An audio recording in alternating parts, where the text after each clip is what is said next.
Good afternoon, my dear brothers and sisters. Since around the fourth week of Easter until this last weeks of our Easter celebration, we will be led back to the stories of the Last Supper discourses of Jesus and his disciples.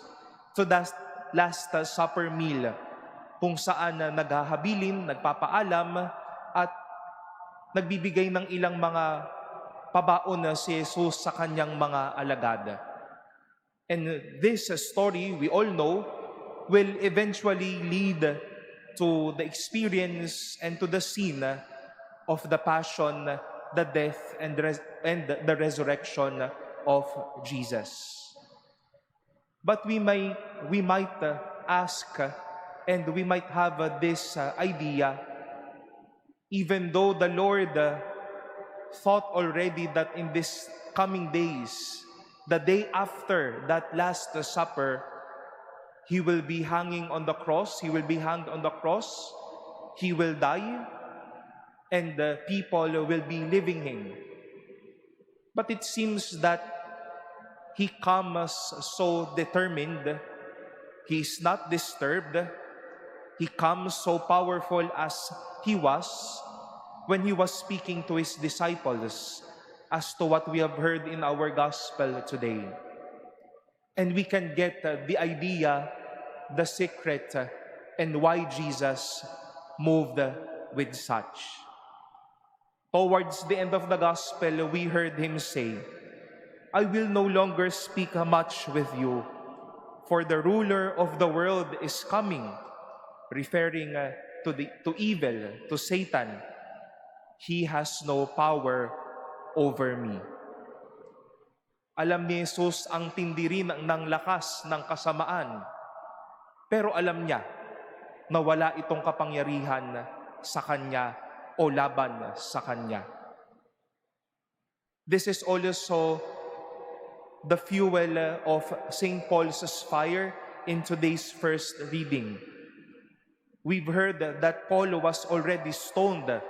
People thought that he already died, but still Paul continued his mission. They even went to many more mission areas to preach the risen Lord. They got to embrace and even call many followers to the light or to the way, which is the Christian way. Dahil alam ni San Pablo na wala ding tatalo sa kanya dahil hindi makapangyarihan ang kasamaan sa sino mang sumusunod kay Jesus. You might also, my dear brothers and sisters, like Jesus and St. Paul, you are also heading to something that you will express your purpose this week or in the next days. You might be presenting a big plan or a big project in your company or in front of your boss. You might also face a bigger mission in your family, taking care of them, pasturing them.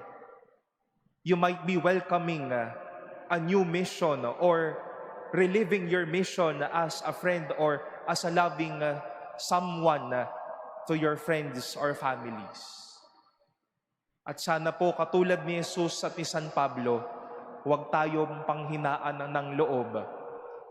Alam nating naririyan yung bagsik ng kasamaan, pero wala yang kapangyarihan sa atin. Hindi tayo tatalunin yan. Dahil katulad at kasama ni Jesus at ni San Pablo, sasabihin natin sa ating sarili, dahil alam kong kakampi ko ang Diyos, hindi ako matutumba, hindi ako matatalo.